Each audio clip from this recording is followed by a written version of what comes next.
اعوذ باللہ من الشیطان الرجیم، بسم اللہ الرحمن الرحیم۔ السلام علیکم بچوں، جیسے کہ ہم نظم میں نعت کے بارے میں پڑھ رہے تھے، اب جو بقیہ نظم رہے گی وہ آج ہم پڑھیں گے۔ صفحہ نمبر 5 کھولیں۔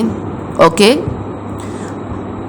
خطاکار سے درگزر کرنے والا، بد اندیش کے دل میں گھر کرنے والا، مفاسد کو زیر و زبر کرنے والا، قبائل کو شیر و شکر کرنے والا، اتر کر ہرات سے سوئے قوم آیا اور ایک نسخہ کیمیا ساتھ لایا۔ اب مشکل الفاظ دیکھیں۔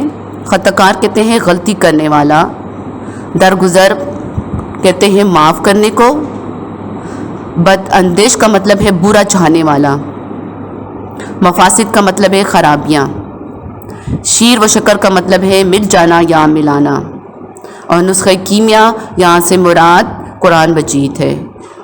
ان الفاظ کے معنی آپ بورڈ پر بھی دے سکتے ہو۔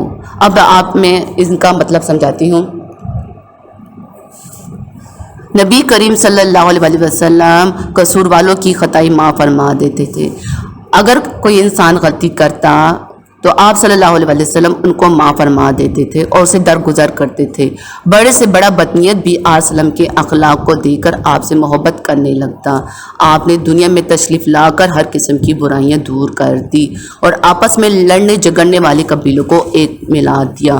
وہ قبیلے جو صدیوں سے ایک دوسرے کے جانی دشمن تھے، ایک دوسرے کے خون کے پیاسے تھے، آپ صلی اللہ علیہ وسلم نے ان قبیلوں کو ایسا ملا دیا کہ آج تک ان کی مثال نہیں ملتی۔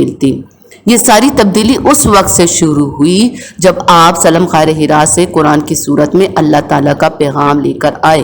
یہاں پہ بھی آپ نے نسخہ کیمیا پڑھا تھا نا، تو نسخہ کیمیا یہاں سے مراد قرآن مجید ہے، جو آپ صلی اللہ علیہ وسلم قرآن مجید کی صورت میں اللہ تعالیٰ کا پیغام لے کر آئے، اور آپ صلی اللہ علیہ وسلم نے اپنی دعوت اور تبلیغ کی برکت سے سارے حالات اچھے کر دیے۔ پیج نمبر 6 کھولیں۔ مسخام کو جس نے کندن بنایا، کھرا اور کھوٹا الگ کر کے دکھایا، عرب جس پر کرنوں سے تھا جہل چھایا، پلٹ دی بس ایک آن میں اس کی کایا، رہا ڈر نہ بیڑے کو موجے بلا کا، ادھر سے ادھر پھر گیا رخ ہوا کا۔ پہلے مشکل الفاظ میں نے دیکھے۔ مسخام کہتے ہیں کچا تانبا، کندن کہتے ہیں خالص سونے کو، کرن کہتے ہیں صدی کو۔ اب یہاں کہنے کا مطلب یہ ہے کہ آپ صلی اللہ علیہ وسلم سے پہلے عرب کے لوگوں کی مثال ایک بیکار تانبے کی تھی جس کا کوئی خاص فائدہ نہیں تھا۔ تانبا تو آپ جانتے ہو نا، کچا تانبا۔ حضور صلی اللہ علیہ وسلم سے کی آمد سے پہلے عرب کے لوگ جہالت کی تاریکی میں ڈوبی ہوئی تھی۔ آپ صلی اللہ علیہ وسلم جب اس دنیا میں تشریف لائے تو اس اندھیرے کو دور کیا، اس اندھیرے کو ختم کیا۔ آپ صلی اللہ علیہ وسلم کی برکت سے وہ بیکار تانبا خالص سونے میں تبدیل ہوا، یعنی برے لوگ اچھے اور نیک بن گئے۔ آپ صلی اللہ علیہ وسلم نے کفر اور اسلام میں ایک فرق پیدا کر دیا، کھرے اور کھوٹے علیحدہ علیحدہ ہو گئے۔ کھرے اور کھوٹے کا یہاں پر مطلب ہے کہ جتنے برے اور اچھے لوگ تھے وہ علیحدہ علیحدہ ہو گئے۔ وہ ملک عرب جو صدیوں سے جہالت کے اندھیرے میں ڈوبا ہوا تھا، آپ کی برکت سے ایمان کی روشنی سے جگمگانے لگا۔ تھوڑے ہی عرصے میں آپ صلی اللہ علیہ وسلم نے قوم کی حالت بدل کر رکھ دی۔ امت کی وہ کشتی جو ڈوبنے کے بالکل قریب تھی، آپ صلی اللہ علیہ وسلم کی دعاؤں اور محنت کی وجہ سے ہر قسم کے خطروں سے باہر نکل آئی۔ قہر اور عذاب کی ہوائیں رحمت اور برکت کی ہواؤں میں بدل گئی، اور اللہ تعالیٰ نے یہ ساری تبدیلی آپ کی برکت سے فرمائی۔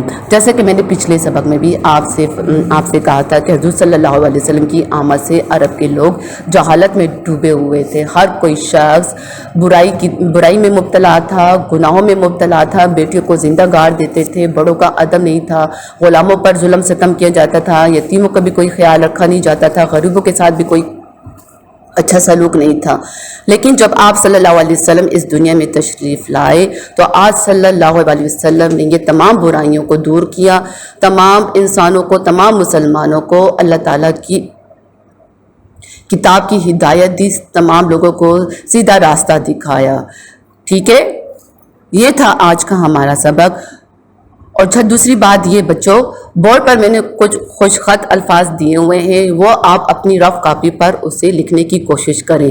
بچوں آپ کی لکھائی بہت گندی ہے، آپ اپنی لکھائی پر خاص توجہ دیں اور روزانہ ایک صفحہ خوش خط لکھا کریں، چاہے وہ 2 جملے کیوں نہ ہو، 2 الفاظ ہی کیوں نہ ہو۔ ٹھیک ہے، میری بات سمجھ میں آ گئی ہے؟ ابھی جو میں نے الفاظ بورڈ پر لکھے ہیں نا، وہ بھی آپ اپنی رف کاپی پر اسے خوش خط لکھیں۔ یہ تھا آج کا ہمارا سبق، امید ہے کہ آپ کو اس کی سمجھ آ گئی ہوگی۔ اپنی دعاؤں میں یاد رکھیں اور اپنا بھی خیال رکھیں۔ السلام علیکم ورحمۃ اللہ وبرکاتہ۔